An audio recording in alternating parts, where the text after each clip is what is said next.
Hey guys, thanks for dropping by for SAAB Talk Live, the show for people who own SAABs, love SAABs, and just care about keeping these cars on the road. My name is Lee Kelso.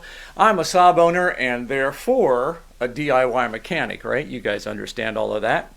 You know, if you want to spark some debate in the world of car guys, just ask, gee, what's the best oil to put in my car? Should I use synthetic or stick with conventional? So throw that question on the table and then stand back and let the debate begin. Well, tonight I have found a guy as close to being an expert as I could find. He is Ryan Stark of Blackstone Labs. Blackstone is an oil analysis company, and as you can see here, they analyze oil in everything from cars and trucks to industrial, also airplanes, transmissions, aviation, lots of different things. And so after tens of thousands of oil samples over the years, Ryan not only has opinions about oil, but also the data to back it up. So let's bring Ryan to the party and see what he knows about oil. Ryan, thanks for joining us. Thank you, Lee. My pleasure. So I want to know, Ryan, is what's in your car right now? What I've got now, I believe last time my wife was shopping at Meijer, she probably bought whatever was on sale. So you're not that fussy, huh? That might tell us something, and that could be a clue as to what's coming up here. All right. Well, we'll get to that in just a second. So far, Ryan's been great in helping me learn more about what it is you do, but tell me more about what can I learn from having my oil analyzed? Well, we do a couple different tests on the oil to try to identify what might be present in there. We mainly look for wear metals that can show up from the engine, things like iron, which would be from steel parts, lead would be from bearings. We could also see things like antifreeze contamination, fuel dilution. We can see things also like bad air filters, which would result in high silicon to show up in the oil. So there's a lot of different things we test for when we look at engine oil. Okay, great. And I saw some of that process. It was pretty interesting. Ryan invited me into the lab and walked me around. So what I'm going to do here is just roll this video, Ryan, and you tell me what it is that we're seeing here, okay? Sure. So this is the lab area. We've got some test tubes there up front, which is part of lab work. The machine, the kind of light blue machine there in the right center of the video there it is in the center. That's our spectrometer. That's what's known as an ICP spectrometer, stands for inductively coupled plasma. And basically it burns the oil. So we inject oil into the flame. There's the plasma right there. When the machine burns the oil, it's burning, that plasma is about 10,000 degrees Fahrenheit. So when it burns the oil, it goes in there and burns everything completely. And from that, we can tell what elements are in the oil. This machine here is a viscometer. This tells us the thickness of the oil. If an oil is a 5W30 or a 10W30 or a 1540. It's a fairly old test as far as oil testing goes. It's been around for a lot of years. And it's a pretty basic test. Almost all the labs do it. This is a flash point test here. This tells us about the volatility of the oil. It's actually called the Cleveland Open Cup flash point test. And we use it to identify things like fuel dilution in oil and water contamination. If there's water present, we can see it with the flash point test because the oil will actually boil and sizzle. But mainly what we're looking for is fuel dilution, especially in automotive engines. If you have too much fuel gets into the oil, it lowers the flash point, and if it gets below a certain level, that tells us how much fuel is in the oil. The test I'm showing here is the insolubles test. It's a centrifuge test to look at the amount of solids that are present in the oil. We can also see water, which is what this shot shows. It shows an oil that's got a lot of antifreeze contamination. The antifreeze separates out to the bottom. So those are the four main tests that we do on the oil. The spectrometer is probably the most important one. If I can only do one test on the oil, it's going to be the spectrometer. Tells us what elements are in there, and down at the part per million level is what it reads. An extremely accurate machine, though. Most fairly big sized towns will have one of these machines in their like water filtration plant to look for things like lead in drinking water down the part per billion range. So Okay. pretty accurate machine. Oh, interesting. So let's jump into some of the questions about all of that and what those test results really reveal. And I want to get to the issue that I kind of threw out earlier, and that is synthetic versus conventional. Do you think that synthetic is actually better from what you've tested and what you've seen in wear characteristics? Really not. I mean, not especially for the extra money that you might pay for a synthetic. The main benefit of a synthetic oil is that it can hold its viscosity better at ultra low temperatures. So if you're dealing with Alaska in the winter, for example, the oil is going to flow a lot better at that point when you go to start up, and it'll be able to flow through the engine faster than a conventional oil will, or conventional oil will. But in the lower continental 48 states and a good portion of Canada, it really doesn't ever get cold enough to have that type of advantage be seen, at least in the as far as wear metals go. So we're many SAABs are turbocharged. Is there any real advantage using synthetic and a turbo engine? No, it's don't get me wrong. Synthetics are good oils. You know, there isn't any problem running one. But just from what we've seen over the years of testing, we haven't necessarily seen that they outperform a conventional enough to give you the extra benefit. But they are good oils. Turbo engines do tend to see a lot of heat. The oil's there to lubricate the turbos it's spinning, and those things are spinning at some ungodly RPM. It's kind of hard to fathom, but they do a good job. But you don't necessarily get you won't necessarily get better performance or longer life out of your turbo for running conventional versus synthetic. I think probably the best thing you can do there is change the oil a little bit more often in that situation. Yeah, you know, the thinking has been that there's, in the later turbos, the bearings on the turbo are both oil and water cooled, and if there's oil that's accumulated in that bearing jacket and sits there and bakes after you've turned the engine off, that synthetic is better able to handle that. Similarly, in some SAABs, there was a real sludge problem that developed because the exhaust was so close to the bottom of the engine. There was a lot of heat right there at the oil pan and would cause some sludge to build up. Does that make sense to you, that synthetics would be better in those cases? I don't know. A lot of that, and that's because synthetics can sludge up just as well as regular conventional oils can if they're in there run too long. And in fact, I think a lot of people who run synthetics tend to think they're maybe like a miracle oil that will never sludge up, and so they tend to run it extremely long periods of time.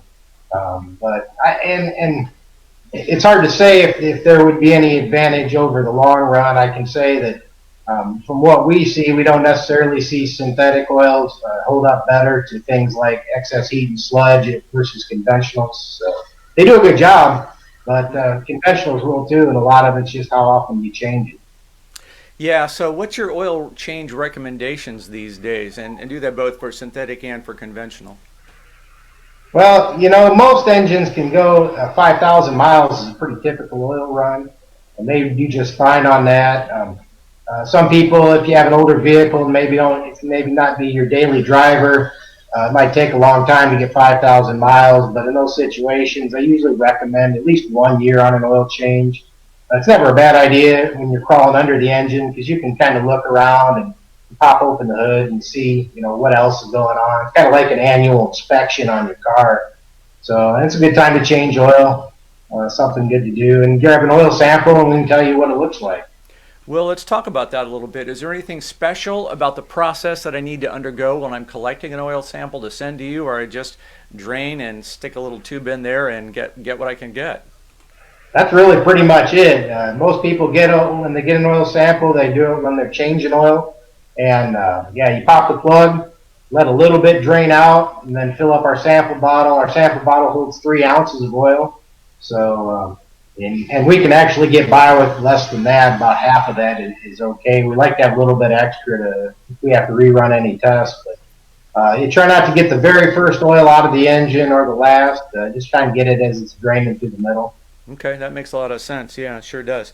So we've got you went through your history, your files there, and found some vehicles, some SAABs that you've tested, and I want you to walk us through these. So here's a 2006 9.3. It's got the 2-liter turbo, 71,000 miles. The owner said he changed oil at a 6,000 mile interval.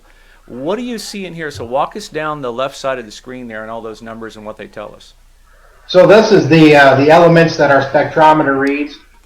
And you've got the wear metals up on top: aluminum, chrome, iron, copper, lead. Those are all pretty standard elements that show up. Aluminum is from things like pistons. Chrome is going to be a ring metal. Chromium is. Iron is going to be from steel parts like cylinders. Camshaft and followers will give you iron. Copper is a bronze, usually from a bronze alloy. So different types of bushings in the engine. Lead is a bearing metal that's commonly used. And so those are the 5 most common wear metals that we really look at. The rest of the elements are additives, although in this report, if you look down at potassium and sodium, those 2 elements at these levels indicate antifreeze contamination. Ah, okay. And that's something that oil analysis was really developed for, was to see antifreeze, and it does a good job. So when potassium and sodium show up at those levels, you probably got a bad head gasket or maybe an intake manifold gasket on a V6 engine, something like that. So the other section that you will see when you receive one of these reports is this one that tells you about the oil properties, and there it is, percent of antifreeze. So yeah, this poor guy's really got a challenge ahead, doesn't he? Yeah, but it looks like he caught it pretty early because the wear metals still look pretty good. If you let a problem like this go too long, the antifreeze can destroy the lubricity of the oil, or worse than that, the engine can overheat because of lack of antifreeze. Yeah, sure, exactly. Yeah, okay. Well, let's look at another one. Here is an 08 95 with the 2.3 liter turbo, 124,000 miles. Guy was running 040 oil, and I don't know. I'm assuming this was synthetic. Do you know? Yeah, anything that's got a 0 in front of it's a synthetic. That's what I thought. So, and he says he was changing oil every 7,000 miles. Now, on this screen on the right, closest to the picture of the car, you'll see a 5,000 mile interval, and then another, or at 110,000 miles rather. And then on the left, you see 14,000 miles later at 124, and there's some big number changes here. Tell us what we're seeing. Yeah, he had a pretty significant jump in metals. Iron, copper, and lead all increased quite a bit. And those would be what we consider a problem increase. Not necessarily the engine failure type time, although when you get that much copper and lead, you're getting into the bearings pretty well. And so this situation, there's a pretty significant jump. It's nice that we had that first sample so we can see everything look normal earlier, and then something changed in that amount of time that really drove the wear metals up. So what's your advice to this guy? What are you suggesting he do? Something like this, a lot of times if the engine's running okay and they're not noticing any like low oil pressure lights or engine knocking or unusual noises, a lot of times we'll just have them resample at a shorter run to see if maybe that spike was a temporary thing, maybe a temporary overheat or something along those lines. If the metals don't improve, then it might be time to go to a mechanic and have them check it out, see if they can find something else that's going on. Now, I was really geeked when you found this next sample in your files, a 1985 SAAB 900S, so not a turbo, with 400,000 miles on this engine. You've been running Mobile 1, and boy, tell me what you see here. Well, that's that's the classic SAAB, the old 900S. I remember these growing up, and you don't see too many of them on the road, but this one was at least, and it probably had more than 400,000 because he mentioned that the odometer broke. So hard to say on that one, but looks pretty good. We're seeing a little bit more copper and lead than what we might expect out of that engine after a typical run. And 3,000 miles is, that's a fairly, used to be the standard, but now it's a little bit on the short side. But so the copper and lead are a little bit elevated, but not necessarily at a problem level. When an engine gets to that point, they could probably be classified as bulletproof, and about the only way you could kill them is to completely run out of oil or completely run out of antifreeze. Yeah. Either one. So. Well, they do have a reputation for being pretty durable engines, and from what we're seeing here, that looks like that's a fact. However, you told me that you do a lot of testing for BMW owners, and you spot that bearing problem those V8s sometimes have, right? Oh yeah, the M series, M3s and M5s. We do a lot of samples on those. Very popular car, really nice looking car, a powerful engine, but they have some bearing problems that. It's kind of a company. I don't know if it's pretty well localized for that type of engine that they wear through the bearings in fairly short order. Most people expect their engines to go 100,000 miles without a problem, but it's pretty common for BMW owners on those to change the bearings out in 100,000 miles. So. Wow. They'll do it proactively, not necessarily looking at looking at oil samples. If they do send samples to us, at least half of them that we see probably have excess bearing wear, and that's something that they'll want to keep close eye on because it's unusual that type of engine has those problems. Normally BMW makes some pretty good vehicles, but that engine did have some challenges. Yeah, it sure did. That's the bad rap on that one. So tell me, if I want to have my oil analyzed, because you and I haven't done business yet, I don't know the answer. What's it cost for me to get an oil sample, and kind of walk me through that process? Well, the sample cost is just $28, and the best way to do it is go onto our website, and you can request a free sample kit. Just fill out your name and address. And we send kits out every day from stuff that requests that we received the previous day. Postage is prepaid for when you send in the sample back. If you're in town, if you're in Fort Wayne, you can drop it off. But if you're from most of our customers are out of the state or even out of the country. Out of the country is not prepaid, obviously, but anything in the United States, you can just drop the sample in the mail. It's got tracking on it, and postage is paid. When we get it, we unpack it and set you up as a customer and test your oil. We'll send you an email report telling you what we found, and we have a fairly extensive comment section where we go through and try to explain everything we're seeing in plain English. 6 lines we type, and if everything looks good, we'll tell you that. If it looks like you have a problem, we'll tell you that as well. Oh, listen, for $30, that sounds like a good plan. There's one guy who wasn't able to join the stream tonight, Kelly Conady. He is a SAAB guy doing some research on oil of his own, and he asked me to ask you this question. He said there is a brand of oil that Walmart sells that also is rebranded. So they sell it under SuperTech, and Amazon Basics sells it under their brand name. It apparently comes from Warren Distributing. So he's asking, does that kind of bargain off-brand synthetic oil, how does that compare to the super brands, the Mobil 1 and all those big guys? You got any thoughts on that? In our testing, it does pretty good. We haven't really seen any problems from off-brand oils like that, or something that's not a Pennzoil or a Mobil 1 or a Quaker State.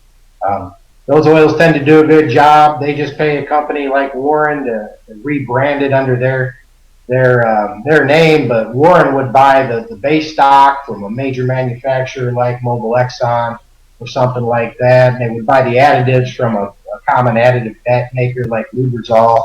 And so what you're going to get is going to be a good product.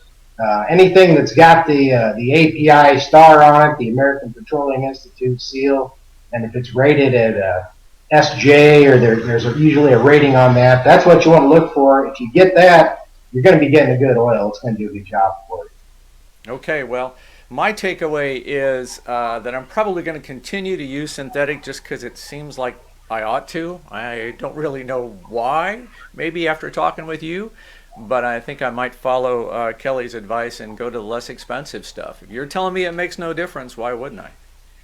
Well, either way, you really can't go wrong, and I don't have any problem with synthetics. I'm a little bit on the cheap side when it comes to that regard. So I tend to buy, or my wife buys oil if I tell her I need to change oil, especially on her car. She'll just get whatever's on sale. But synthetic oils do a great job, so I don't have any problem using them. Or the same thing with conventionals too. All right. Just anytime you can change oil, it's going to be a good thing for your car. And you really can't go wrong. All right. Hey, Ryan, I really appreciate it. Thank you very much. That's Ryan Stark from Blackstone Labs. You find him on the web at blackstone-labs.com. I'll pop that website up here one more time for you. And right there, the big yellow button, get a free test kit. And you heard him describe that process. It's only $28. Sounds like it might be good insurance. So I appreciate you being here and joining us tonight. Thanks a lot, Ryan. All right. Thank you, Lee. I appreciate it. You bet. Take care. And thank you for joining us. We appreciate your interest here on SAABs. And of course, we'll hope you'll see you again here for another edition of SAAB Talk Live. We try to be here about every other Tuesday night, 8 o'clock Eastern Time. And we'll also post this on the YouTube channel, my little YouTube channel, where you can find out the progress on my 1994 SAAB 900 Commemorative Edition.